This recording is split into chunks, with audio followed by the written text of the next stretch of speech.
Like, thank you. It's recording. All right. We'll go ahead and get going. There's only a few of us here. Maybe everybody else struggled to get on and gave up. I don't know. I wonder if it's close to the holiday. What's that? I wonder if it's close to the holiday and people are heading out. Yeah, maybe so. Don't know. We're gonna continue though. Okay, so welcome to sales meeting. Well, you already know that. Any wants and needs that you guys want to go over while you're here? There's only a few agents on. No? Okay, we'll move forward. We'll talk about our broker moment. We're talking about disclosures, when to provide to the other party. So limited agency, disclosure of interest, stuff like that. Limited agency consent agreement has to be done. We actually frown upon it in our company because the most E&O claims that happen in real estate are because of limited agency. We frown upon it, but you could still do it. We just have to watch it really closely because you really aren't representing anybody at that point. When is limited agency consent agreement supposed to get filled out? It's supposed to be filled out at the beginning of the contracts, not in the middle, not after things are under contract or anything like that. So both parties have to consent to this. All right, disclosure of interest as well is supposed to be in with the contract right away. If you're related to anybody or you're part of an LLC or something that is going to be owner in the property. Any questions on that? Okay. All right, we'll just keep moving on then. Tomorrow we do not have a class. Our instructor bailed on us. She claimed it's a title company, and they're usually a good title company, but it's end of month and they're swamped, and so they can't get their instructor to do it. So we will reschedule that class. Next week, we are closed on Memorial Day. Of course, us brokers will always answer our phones, but the office staff will be closed. And then there's the other classes that we have scheduled. Just as a sneak preview, we are looking to roll out Presidio University here, hopefully within the first week of June. A lot more coming on that. You guys are going to love Presidio University. It's got wellness, it's got goal setting, it's got all kinds of stuff on it. So it's super high tech. And the best part is we don't have to teach you how to do it. A tutorial when you log in will walk you through everything. So you'll love it. All right, weekly closers. Last week we had 40 closings. Congratulations to all these amazing agents that got a closing in, some with multiple closings. So that's really cool. Good job. Announcements. One announcement I'm going to make to you small group of people is that we did bring on another broker from another company, and we are looking to open an office close to Sugar House in downtown Salt Lake. So that'll be happening. Her name is Linda. Can't remember her last name right off the top of my head, but she's awesome and amazing. And she brought over 6 agents with her from her other company. So we're already hitting the ground running for that branch that's going to be opening up. All right, let's go ahead and go to our affiliates. Jack, you want to kick us off? Yes, I do. I'm going to put a link in the chat that you guys can reference what I'm about to tell you. But real quick, we're hearing about builders doing this. We're seeing it. You've probably experienced it. I had someone who told me that a builder wrote them an email at 3:30 on a Saturday and gave him and his buyers 24 hours to respond to a $110K price increase on townhomes, or they were going to get seller canned. And so we're seeing a variety of this, basically build cost approach, people renegotiating either at 4-way or within 30 days of close, or sometimes even sooner. Want to let you know, Edge Homes is not doing that. Edge Homes will not do that. Edge Homes is honoring all contracts and is not renegotiating or doing a build cost approach. We also do not have in our contract a cancellation without cause clause. So we do not have the ability to cancel without cause, nor the intention to do so. And then lastly, Edge Homes pays a 3% BAC on your final purchase price. That includes the home, the lot, the premium, the any over ask. If a buyer offers $50,000 over ask, you get $1,500 in commission on that. So Edge Homes is paying a 3% BAC. We always have. I'm told that we are not going to have the conversation about adjusting BAC. And I know that we are not looking to pass on build cost sorts of dynamics to the clients. So I'll put a link to that. There's an official statement from our Chief Sales and Marketing Officer, and I'll put a link to that in the chat, but reach out to me with any questions. And I appreciate you guys. So. All right, thanks, Jack. Amy with White Knight. Awesome, thank you. Just wanted to remind you, if you have any buyers that are wanting a free clue report, basically what this is, it's a report that gives us a 7-year history of any home that your buyer or seller is purchasing or wanting to look at. It will tell us the 7-year history of any claims, any damage or anything that's been done to that home. It is free for Presidio agents. All you need to do is just reach out to me with the address of the home and we can run that report for you. Thanks so much. Cool. All right. Thank you. Thanks. And if you don't have a clue on what a clue report is, just reach out to Amy and she'll tell you. All right, Pat. Hey, thanks. Appreciate that, Steve. Just wanted to thank Esther Shepard for getting a warranty through me yesterday. She put a sign out in the front of her house under hers for letting her neighbors know that she's got a home warranty on her home. And she's already had people approach her on getting a home warranty on their home. One of them just happens to be my dog groomer that I've had for a number of years. So thank you, Esther. You're awesome. She's really a model citizen out there.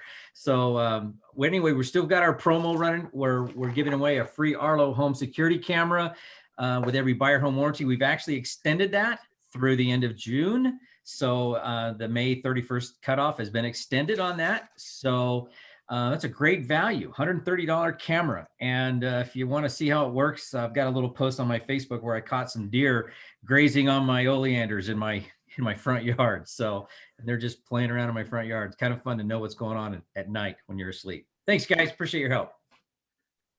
Thanks, Patrick. Appreciate it. I've actually caught deer on my Ring camera thing too, eating our flowers. So, okay, we are going to turn the time over to the amazing Jennifer Gibbs. If you guys have not ever followed her on social media, she is so busy and all over the place. And I'm like, holy cow, how does she get all these things done that she does? So I follow you in the background, Jen, and I'm just like, wow, she's a phenomenal person with all the things she does with her podcast and everything. So Jen, take it away.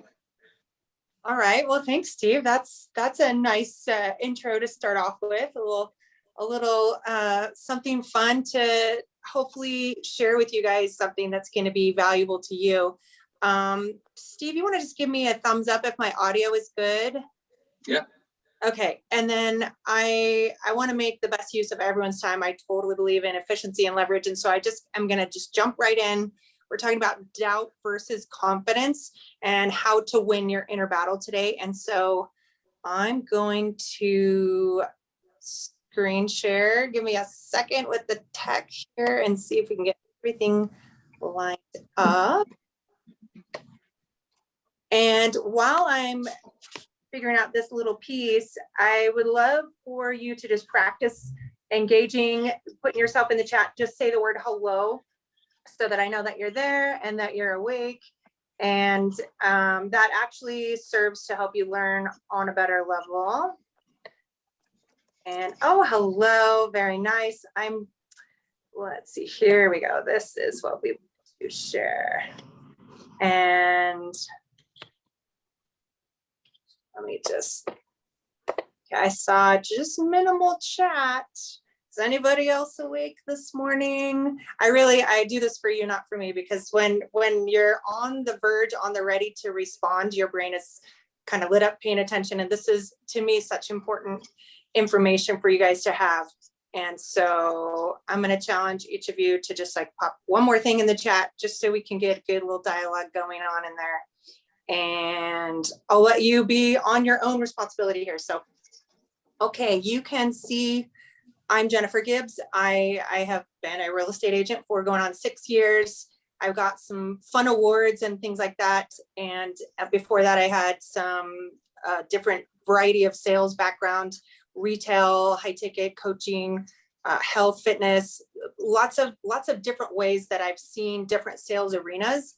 And I run a lot of businesses. Some of them didn't do so well, and some of them have done very, very well. And it's given me a great broad perspective, so I know what entrepreneurs face and kind of where the walls are, where the speed bumps are. And I don't know if as real estate agents, you think of yourself as an entrepreneur, but really that's where you're at. You're not punching a time clock. You're responsible to self-start and self-motivate and self-correct when you have I call it a crunchy phone call, something that's like, oh, that didn't feel too good.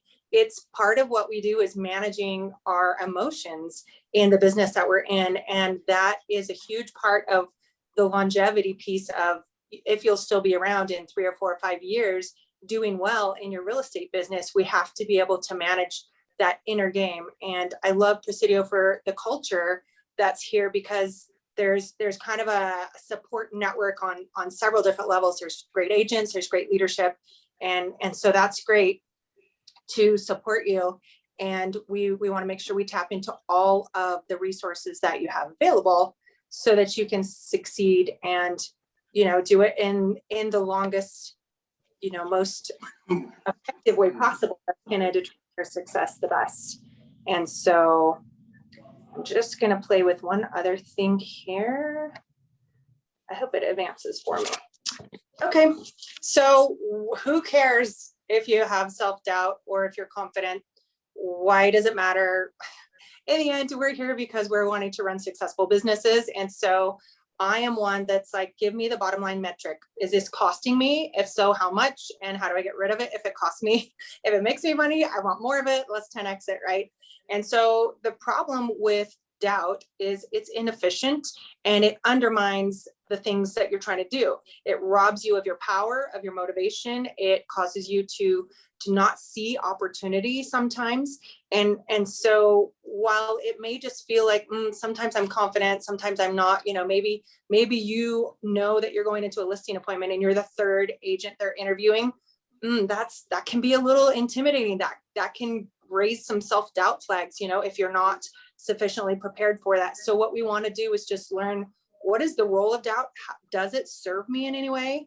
And if so, how do I leverage that? And if it doesn't, then how do I ignore it? Like, how do I get beyond it? So what it can look like, because everybody labels emotions in kind of a different way. And so what it can look like is you make a decision and it feels good and you start moving ahead and then you're like, oh, wait, maybe that wasn't right. That the little voice comes up in the back and you second guess your stuff. Or maybe you're just delaying making decisions because you're worried, you're doubting, like, oh, what if I make the wrong decision?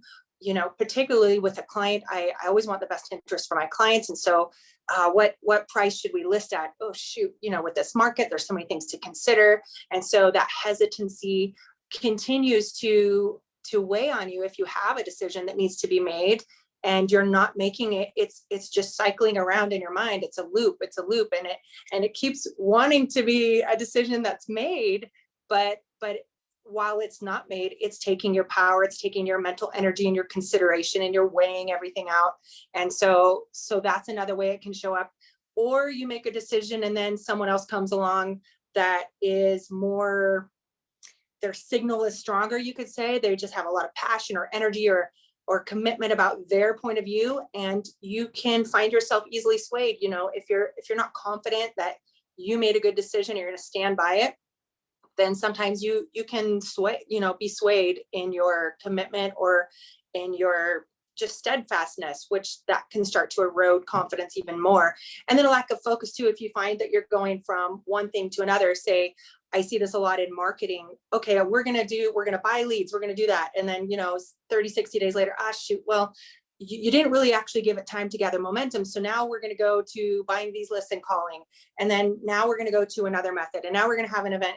And so while there can be a great mix of doing these all, if that's your strategy to intermix them, if you're going from one to another, the whole shiny object thing that people talk about, that lack of focus never allows you to build intensity. And it comes back to not having confidence to stay the course that you originally decided to, whatever method that you decided to go with for your marketing. So that's just an example of, because I think most of the agents at our brokerage is a very high vibe, a confident set of people in there. And so I don't think we often maybe consider how doubt plays a piece, but what we find is the higher achievers and higher performers, as you level up in income and influence, all those kinds of things, they have doubt too. And it gets bigger when the stakes are higher. So this is definitely something worth managing. It's not like doubt's going to go away if you are a goal achiever. And if you are someone that's always pushing to your next level, doubt's going to be your buddy. Just imagine this friendly little doubt person in the passenger seat of your car, because you'll be taking the journey together, and that's okay. So let's just make sure we get it in perspective. Because if we don't, what happens? It starts to affect those emotions, right? And we can't afford, literally, it affects our dollar bottom line. We can't afford to have great highs. Maybe you have an awesome month and you have 5 or 8 closings, or however many, is awesome for you. And then the next month you're at 0, but that's that high up and high down. It has a cost, right? Because you're stressed when it's going super awesome, and then you're stressed when it's not. And so if we can just learn to surf the wave instead of being crashed under the wave, then that's part of that piece that's going to build longevity. We talked about wasted energy. If the focus is off, for me, time is the most valuable resource. If you are into making money, multiplying your money, there's lots of ways to do that. You can invest in stocks, you can leverage other people's systems, tools, things like that. But there's no way to get ahead on the time and without employing strategic systems and that kind of thing. So when you lose time because of doubt, that's a heavy, heavy price to pay, because that's your life going by, right? Time management really is life management. And if you are going after a goal, say you have a specific sales goal, and you lose your focus, or you get discouraged, or you hesitate, then you're sacrificing time that you literally could have sat on the couch and watched a TV show and at least chilled or put your feet up, right? Like, instead of working harder than you had to. So, and not to mention time with your family, your loved ones, doing your hobbies, things, we want to have, in the end, a great balance of business and personal, right? Not just work our guts out and say, what's it all for in the end? And so missing opportunity, even just to do nothing, just to go have a picnic on the lawn with no agenda, that's a valuable piece of life. And so we don't want self-doubt to cause you to miss those things because you're always feeling like you're behind. And so I think it's pretty, obvious. We don't want to be stuck. If we have goals, let's get there already. I feel like you guys are with me. Does anybody have a goal? Anybody have a goal for, let's say, for May? You could say for 2021. In the chat, just type me a yes if you have a goal. I want to see. Let me find the chat here. Chat it up. Hello. One piece of doubt shows up as not setting goals. I don't know if you've ever thought of that. See, the tendency these days is hey, Brenda's got goals. Watch out, Brenda's got goals. I love it. The tendency is we don't ever want to look at anything negative about ourselves. And so if we set a goal and we don't hit it, then we're like, I missed the mark. I didn't hit it. Maybe I raised the bar and I tripped on it. I didn't jump over it. And so instead of acknowledging that we might try our hardest and fall short of the goal that we had, we just, let's don't set a goal. Let's not track numbers. That's like, let's not step on the scale because I don't maybe want to know what it says, right? We see this in all areas of our life. And so I would encourage you, if you do not have a goal set for May, we're on the 26th of May, then I would encourage you to look at your level of confidence in yourself and just say, why did I not set a goal? Was my wants and desires not important enough for me to write it down? Did I not know what to pick? So uncertainty, hesitancy to commit and decide, right? Was it showing up that way? Was it, I'm just too busy and you're not prioritizing working on your business? You're just working in your business as fast as you can. And I get it, because I'm in your same business. we all are on team go, right? And so consider, if that would be my one takeaway, is respect yourself enough to give yourself a goal. Now there's I'll just touch on this. This is a subject for a whole other training. As far as goal setting size, you could go for the philosophy of, I want to stretch myself. I'm going to set a bigger goal, like a slightly bigger, like maybe 10% bigger than I've ever had. And I'm going to push myself and see, or maybe you're going to 2 times it. Maybe you're going to do double what you've ever done, and just like explore what's possible. Or maybe you're going to say, you know what, my goal is one new valuable connection, or one more closing than I did last month, or one closing at all. If some months that's a stretch for you. Or maybe it is make 5 phone calls. The idea is you can set a big stretch goal, or you can go the total opposite way and say, you know what, I do have a little bit of doubt in my ability to achieve my goals. And so instead of setting a stretch goal, I'm going to set an identity building goal. So I'm going to set something so ridiculously easy that I absolutely, for sure, 100%, before I even set the goal, I know I'm going to achieve it. So in other areas outside of business, it could be drink 8 ounces of water. And you're like, that's not hard. Of course, I'm going to do that. Okay, that can be a kind of goal to set, because the goal is not to drink the water. The goal is to acknowledge the fact that I set a goal and I hit it, and I have integrity with myself. Because believing in yourself, believing you keep your word, is a key to confidence. In fact, the word confidence actually comes from the Latin con fide. So con means with, and fide or fide is faith. I have faith in myself if I have confidence. Oh, does that put it in a little different light? Does that turn on a light bulb? I know for me, the first time I learned that, I thought, oh, so if I'm worried that I'm not going to hit my goals, then maybe it's just because I haven't built this image of myself as a goal achiever.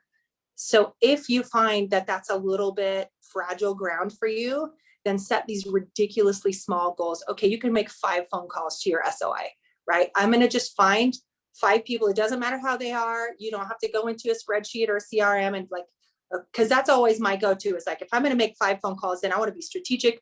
I want to rotate through. So I call everybody. I want to track it. But sometimes, you know what, if you are just not in motion, let's just get you in motion so that you're moving, so that we can not be stuck anymore. Because self-perception is what changes, right? Doubt or confidence, it's all just a way that you see yourself. This is your own psychology, really. So it's kind of fun when you realize you're playing this little game against yourself. And if you win, or if you just do a little better than you've done before in this business, you make a significantly larger amount of money, right? If you could just increase your skill level, or your follow through level, or your commitment level with yourself by 10%, that would not translate to a 10% increase in income. It'd be more like 20, 30, 100%, right? If you just think about it, if you have the goals that you set and you actually did them all, if you set realistic goals and you followed all the way through day 1 through 30, that would not bring you 10% more income, more than likely. And I know we've got great support internally for setting the appropriate kinds of goals and stuff, but just realize top performers don't do double and triple work. They just do a little bit more, and they begin to build that image of themselves as someone that performs with integrity. And it can start with making a phone call, or saying, okay, I'm going to get up 20 minutes earlier. And then when the alarm goes off, you're like, I'm doing that thing. And then all day long, you can walk around feeling like a smashing success because you did the thing you said you were going to do. And man, does that show up in other areas where you're building character, especially with yourself? For sure. for sure. They say how you do one thing is how you do everything, right? You're building character, you're building that self-concept. And this is what I call the Tebow loop. I wanted a cool little name for this little graphic. It's a concept you may have seen from Tony Robbins or psychology. I mean, it's a familiar concept, and I made a little picture because I think it's fun to understand this. So what we want, if you look at the outcomes over here, this is what we want. We want more closings, more money, more clients, more love, more health, more success, more, more of whatever it is, right? Or less of what we don't want. So what do most people do? They say, hey, well, if I do this thing, if I go on a diet, then I'll lose the weight, right? Or if I do my protein, then I'll gain the weight, or whatever it is, whatever the outcome you want, you go back and say, hey, I know that if I do X amount of stuff, then that's going to shape my world. And this is where most coaching comes from, accountability comes from. And what we're doing is we have a lot of people that say, okay, I need to meal prep. Let's say I'm just taking fitness because that's a super easy one to wrap your head around. So they're going to do the meal prep, and then they're going to watch for the result. But see, the loop doesn't start here with behaviors. The thought patterns that you have about self-concept, about your identity, those are the very beginning of the thought loop. Then it goes to, so a thought is neutral, right? It has no emotion attached to it. The sky is blue. Okay, that doesn't mean anything. But then the next thing is we attach a meaning to a thought. So if on every day that the sky is blue, somebody hurts my feelings, then when I look out eventually at the sky and see it's blue, then I'll be filled with fear and say, oh no, someone's going to hurt my feelings today. If that's the association I've made, because in my thoughts, I'm the kind of person who gets feelings hurt on a day that the sky is blue. Are you seeing? These are kind of like out of the ordinary extreme examples, but I'm wanting to illustrate that there's a thought, then we attach an emotion, and then because of the emotions, those are the things that we do or do not do, our behaviors. So to go back to the dieting example, if in your mind you are the kind of person that usually flakes out on diets, then that's what starts the loop. I probably won't succeed, and then I'll feel bad about myself because I don't succeed, and it's going to be hard, and it's going to be gross to eat this healthy food that my trainer's telling me to eat. So then we get to the behaviors, and the behaviors are like, we're trying with our conscious mind as hard as we can to make ourselves eat the thing that we don't want. And I'm not bagging on healthy food. Some of it's delicious, and so don't let that be the lesson that you take away. But for this example, where if your trainer is saying, okay, here's your meal plan, and you're starting on this behavior piece, then you're battling the thoughts and emotions, or ignoring them, pretending that they're not part of the picture, and trying to just jump in at step 3. And if you think of trying to cross a raging river, and we want to get to the other side, that's our outcome. Then if there's 3 stepping stones in the raging river, and you try to skip 1 and 2 and just jump straight over to 3, you're probably going to follow the water. It's not the right order of things in order to have success. So instead of starting here, then what if we said, okay, in my thoughts, I'm going to start to become a different kind of person. I'm going to start to be the kind of person that follows through on my commitments for 10 days or 7 days or 3 days or till noon, to build that identity. If you want to go with those small little micro goals whose purpose is building your new identity, then that's where you could start. And so this is a really powerful loop, because by the time we get around to this outcome, if it's a great outcome, what happens? We just keep going. We think more highly of ourselves. That was awesome. That felt great, right? Emotions. I'm feeling successful. I'm going to try again. And this time, instead of making 2 phone calls, I'm going to make 10. Well, what does that do to your results? Your outcomes are like, woo, okay, going up. And then that feels great. And you get in this virtuous cycle, right? And the opposite is also true. If you say, I'm going to make 50 phone calls today, and then you don't, and then you feel bad about yourself because you recognize, oh, I did not do the 50 phone calls. Then you feel bad about yourself. And then it starts to affect your motivation to do the calls the next day.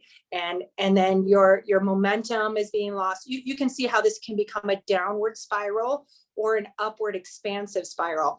And it starts with those thoughts and emotions. And so that is a very important piece to address. And I would submit that the very most important thoughts are the ones about yourself, your opinion of yourself. That's going to be your motivation. And so we've talked about setting, maybe a 1-minute goal, a super easy goal, because what they found in psychology is there's this loop. It's kind of like this loop here, but they call it the competence loop. So it's as I'm able to do something bigger and better in my behaviors, then I think more highly of myself, and I do better. I know more, and I do better, and I feel better. So it's a different way of talking about the same kind of loop, but I just like to break it down. And this is a fun way to think about, if you have kids, you can train them on chores. And this is a good way as a parent to rationalize causing them to help you because you have a busy schedule, and I'm sure they benefit from your success, right? And so if you say, you have a child that's feeling down on themselves, if their emotions are having a hard time, then you can say, hey, I'm going to teach you how to load the dishwasher or clean the bathroom or whatever the thing is. And so it might take some time and effort and energy to help train them on that. But then when they can do that, they start to feel excited. They start to feel better about themselves. And if you can think about the very first time that maybe you did a buyer consult and it felt shaky and it felt nerve-wracking, but by the time you've done 20, then you're like, oh, this is what we do. We just sit down together. I go over this and this, and you sign the docs, and like, we're off and running. It's going to be awesome. And it's because of the competence of doing that activity. You've kind of worked through the bugs. You've got some muscle memory in your face and your mouth of like making the words come out effectively and compellingly, and communicating that you care and you can help them get a result, right? As you learn those things, as you become more competent in each piece of the process, your confidence goes up, and then your outcomes go up. It's all part of the loop. Is this making sense? Is this, this may not be new for some people, but I always like to explore it because it's, if you can see things in this framework, then your outcomes don't feel so devastating if they're off the mark. And you can just realize, okay, I have to decide. I've got some feedback, I've got some data, I've got an outcome, and I can decide it means that I'm no good and I'm never going to make it. Or I can decide that, hey, I just figured out, like Edison, 5 things that don't work, and I'm that much more close to this goal again next month or whatever it is. So tell me in the chat if this is making sense. Just type a yes if this Tebow loop is making sense. If you're familiar with it or you have anything, okay, great, Carol, good. If you have anything you'd like to add in there, I always love to see new perspectives if you're familiar with this concept, and if you're not, then it's almost kind of liberating to have your eyes open and be like, oh, this is why when I keep setting 50 things on my to-do list and I can only do 8, I feel bad about myself, and then I stop being motivated by the end of the month, or the end of the week. So it's kind of nice to see, oh, there's something going on here. This is how it works. Okay, great. Okay, good. I'm glad this is helpful, Cindy. All right. Okay, so we've talked about that competence loop, and how do we shift it? We can do it by just setting small little micro goals. And there is a great book that I would recommend, and probably many of you have read, Miracle Morning, and they have one for real estate agents specifically. It's kind of a fun little, it's a short, lighthearted read, easy, a day or two maybe. And it's a story about a real estate scenario. And they brought in some 1-minute habits, and there's 6 1-minute habits that you do each morning. And all those shape how you see yourself. And again, the momentum that you get, because it's all about bringing up that level that you see yourself. And that's got power. That's got like there's a little container of energy sitting there waiting for you to open Pandora's box. And so some of these simple things are how you can do it.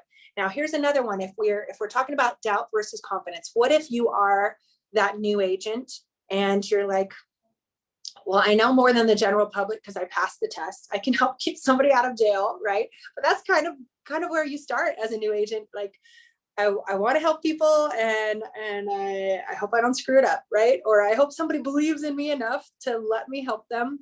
And so here is a really fun and easy way to kind of skip over that self-doubt, that beginning piece. Or if you've been in the business a while and you're just like, I don't know exactly my next path. I don't know my next goal. If you go to, instead of focusing on yourself, if you're like, I'm just going to look outside, instead of wondering if I can hit my goal of, let's say 10 closings. If you're saying, I'm going to do a huge push and I'm going to do 10 closings in the month of August.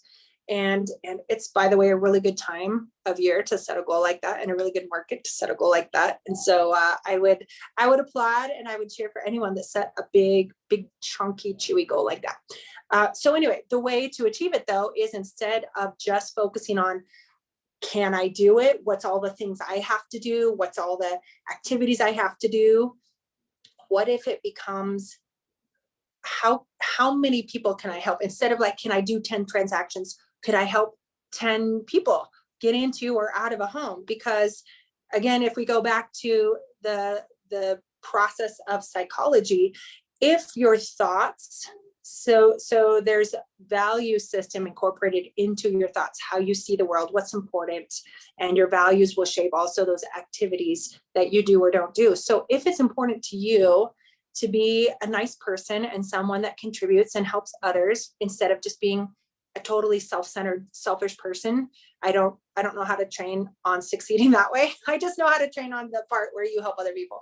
So if you just say, hey, I'm going to look outside and I'm going to look for how many people I can help, then does it matter if you kind of mess it up sometimes? And if you maybe embarrass yourself in the process of like asking a question, but one that gets a great result for people, it's kind of like, if you can just take yourself out of the equation and not worry about, do I look good, or are people going to laugh at me or whatever, if you're just like, I'm going to do everything to serve this client, then all that other stuff kind of fades away into the background, and you can just focus on, I'm going to get this person a result. They trust me to help them. And then everything else just can even go out of focus, right? I'm seeing a yes. And so that's kind of the secret shortcut. If you are struggling with doubt, if you're new, or if you've hit a rough patch and you're like, oh, I got to bring my momentum back, or maybe you've had a tough interaction and you're just, or sometimes even a rough phone call, you're calling your list and somebody grouches at you, and it takes a minute to recover from that sometimes. So if that's where you're at, if you can just go back to, you know what, I'm having a rough day, but right now it's not about me. It's about somebody needs my help, or they're going to try to buy a house by themselves. They're going to call a sign. And we all know that that's not good for a buyer to do, is to run around and call a sign. They need an advocate. They need you. And so let's not worry about whatever's going on at home or whatever the outer stuff is in our world. When it's time to clock in to our real estate business, right? Mentally, we just can shift and just worry about that other person. Is that a practice that you guys do? Is that something that you consciously shift to? Has anybody used that practice? I would love to see in the chat. Yes. Oh, I think that was a yes from before, from Brandon. So can you see if it's kind of a new idea to just focus on them instead of your own goal? Can you see how that would take the pressure off of feeling like you had to perform at that high level all the time? It kind of feels like it would be a little more enjoyable, right? Yeah. That's what I've seen in my world. So I just want to share that with you, because why do things the hard way if we could do it the easy way, right? Okay, is there ever a reason for self-doubt? Where does it come from? So this is your awesome, amazing brain saying, hey, watch out. So your subconscious whole role, you're probably familiar with some of how this works. Your brain, your animal brain just wants to keep you alive. It wants you breathing and your heart beating, and everything else is secondary, sadly, including your goals. It has no interest in your goals. If anything, it says, hey, goals mean something you've never done before. So we don't know if it's safe in that territory or not. So just stay here, just stay on the couch. There's tremendous pull to stay on the couch and eat ice cream. And that's quite literally like what your body tries to make you do. You sit and you stay and you eat high calorie food. And then supposedly in your brain, you live the longest, right? You're not going to starve and you're not going to be in danger. And so what we are deciding to do when we venture into building a career is we're going into the great unknown. And so we have to be in charge of telling our brain, no, you know what? I'm not going to die at this listing appointment. And so thank you. And just like, you can sit over there while I go inside, and thanks for alerting me to my safety. And then you just go forward, and you get more and more comfortable telling doubt to wait out in the car. Every time you go to an appointment, the more that you do it. And so the role of doubt is, I mean, it's protection.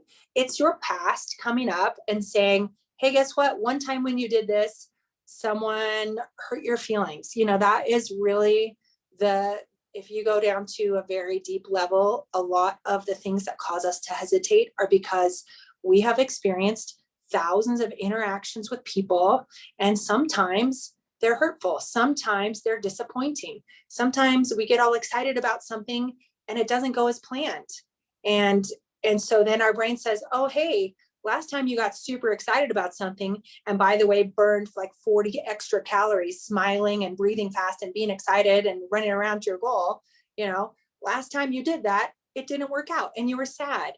And brain doesn't want you to be sad, and brain definitely doesn't want you to expend any extra mental energy, any calories that could affect your survival. I know this is kind of like going a little deep on the psychology, but I want you to understand why it feels hard to have that self-belief sometimes, because it's in your psychology, in your physical body, in your brain.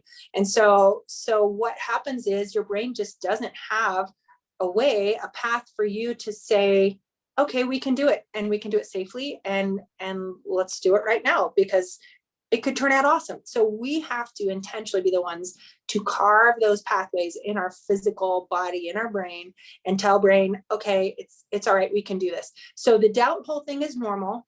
That's just a self-preservation mechanism. And it just means we don't have any evidence yet that you can do it. If you've never closed 10 transactions in a month, then your brain is going to scream at you if you set a goal like that, and it's going to say, that's not safe. I don't think you can do it. I have no evidence. And so don't waste energy, right? Because then you could burn up all your calories and starve and die. Your subconscious is just a bunch of drama, right? And so we get to manage the drama in our life, and we get to decide, no, you know what? My outcome is not determined by just my emotions. I get to step in and manage that part of myself, and I get to decide, and I get to stay focused, not be distracted by all the stuff that subconscious is going to throw in my way, because I have this goal. And so maybe you don't relate to 10 transactions in a month. Maybe it's 3 for a lot of people. And I mean, I enjoy 3 transactions a month. You know, why not? That's a great career going, right? But if you've never done 3 transactions a month, then whatever that next level is, you're going to hit resistance. It's normal. And it's so the point is, don't doubt yourself when those doubts come up into that conscious mind, and the worry and all those kinds of things start to happen, because it's part of the process. So if you can kind of just imagine doubt almost as a person, as like this very worried, neurotic person that's maybe your friend. Why not make friends with doubt, right? As long as we're going to be hanging out together, we might as well make friends if we're going to personify doubt. So let's just imagine you've got just like this super nail biter friend, and they're so concerned and worried about anything you do. I've heard people maybe talk about the Italian grandma type of a figure, where it's like, oh, don't do that, honey. You know, just have another bowl of pasta. You know, there's kind of some fun ways we can personify that. But if you're just like, hey, we're going to hang out together. I know you're here. I acknowledge you. And I'm going to choose to do it my way. And so that decision is very powerful. That decision is where you can interrupt the loop, right? Because even when we experience certain thoughts and certain emotions, we have power of decision right here. This is where our free will comes in, right? And we can say, despite this thought and despite this emotion, even if it feels like it's going to be hard, I right here, I'm going to do the thing anyway. And this is where it becomes very important to have a great supportive environment. I just listened to a TED Talk the other day, and the speaker, my favorite line from the whole thing was, environment trumps will. Environment trumps will. It's, if you do all you can do and then you run out of willpower, if you have that support safety net, a coach, a mentor, a group, a supportive staff in the office, the Facebook group, another agent you can go to, but particularly where I find it's valuable is if you have that right coach or mentor that knows your goals and what you're capable of. And when you're like, oh, second guessing, right? Because that's one way doubt shows up. They can be like, no. And one of my favorite things to say is, I will believe in you longer than you will. That's what good coaches do. And so this is where your free will is. This is where you can jump in and you can take charge of those behaviors. And that's where I'm going to kind of leave it. This is a presentation that I have done in other areas and other groups. And if you're on Facebook, you feel free to find me. I'm Jennifer Lucas Gibbs, and I'd be happy to be friends and support and cheer for anybody. But it's a very easy way to just comment in the chat or wherever support, or you feel free to message me, because when you get as far as you can get, right, in that self-perception as it is. So maybe let's say you have the most you've ever made in a year, let's say 70,000, and you really want to get to that 6-figure mark. After you pass the 70, or even as you start to get close to the 70, there's this internal thermostat that I'm sure you've heard about, and you start to put the brakes on yourself and just say, hey, stasis is right here. That's what the subconscious wants, is nice, predictable, whatever. And so I'm sure you've heard of studies that they've done where they take salespeople, and if they have a really great, like a spiked up month, 1 month, if their thermostat is set here and they have a great month, it doesn't adjust right away. The next month they may have a lower barometer of sales, and it'll average out to where, until they raise that thermostat, they'll stay in that range. And if you look at your own income, you may see those patterns as well. And so where I love to do is just go into that thought and that self-perception loop. And we put some new thoughts of who you are. And that can start with your 1-minute goals, your super easy goals for building identity. And we go from there. We incorporate emotion into where we're headed, build that belief. Belief is just a choice, really, when it comes down to it. I remember learning, since I've been in personal development for so long, I got my first subconscious mind training when I was 15. I went to a bookstore and I bought a cassette. It was like, lose weight while you sleep. And I'm like, what? Is that a scam? But it was subconscious stuff. And so that's when I started learning about it. So I've done tons of learning on this, and it's just fun. It's fun to see how we can intercede and what our autopilot is, and how we assert ourselves into our own life. And this is how you raise the bar for yourself. Is sometimes it's helpful to have 2 people holding the bar, right? If you think of a long jumper or high jumper, that they're running down the track, and if they're going to raise that bar, they might have 2 people, one on each side, helping raise the bar. So if you need help raising the bar, you have help, and you have resources inside the leadership in this company. I'm a cheerleader. Lots of other agents are cheerleaders. You guys have a very healthy community, especially compared to some other alternatives that are out there that are not as supportive. That I know lots of stories of those kinds of areas too. So remember, environment trumps will. Take advantage of all the resources that you have for getting your goals. And you can do goals the hard way by just trying to focus on the behavior and the outcome, Or if we just back up a little bit and go into how you see yourself and the emotion, then this whole loop can just flow much, much more easily. And if we have the choice of struggling or experiencing success with ease, I think every one of you would choose ease and flow, right? Because really that feels good to everyone, including your clients. So that's what I would leave you with today. Set a 1 minute goal, set your income goal, your June goal, set a goal, an income or a transaction goal or a people goal for every single month, every quarter of the year. Do something, because even just writing that number down on paper is evidence to you that you believe in yourself enough to at least declare a finish line. Whether you get there or not is a whole, that's step 2. Declaring where your finish line is where we can start. And of course, there's tons of support as you do that. So I trust this has been valuable. And if there's any questions, go ahead and fire them off in the chat. I know this is kind of some deeper stuff, but I think it's really important for people to understand how their mind works and how things work in life and why some things are hard and easy, because then once you know how it works, then you can participate in the process, right? You can intercede. And so, yes, you're very welcome. Oh, thank you, Steve. I appreciate you being here, and I'm just going to go ahead and turn it back over to Steve here. All right. Thank you, Jen, so much. We appreciate it. What great information. Everybody must be getting warm and going on vacation or something. Sorry we didn't have a bigger attendance. Oh, well, we're recorded, and I'm heading out of town here. I'm packing up this afternoon. Oh, cool. Get it, yeah. Well, good. Have fun. All right, everybody. Thank you all for being here today. If you have any questions, feel free to reach out. Jen, can you put your email in there in the chat box for anybody to be able to reach out to you privately? You That bet. would be great.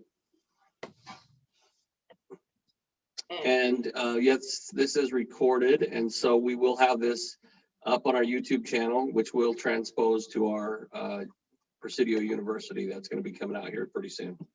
All right, thanks everybody, and have a great day. Appreciate you all. All right, I did just put my email in the chat. Anybody can find me on Facebook, or if someone's seeing this recording and they don't have access to the chat, I'm Jennifer at infinitestepmentoring.com. There you go. All right, thanks, Jen.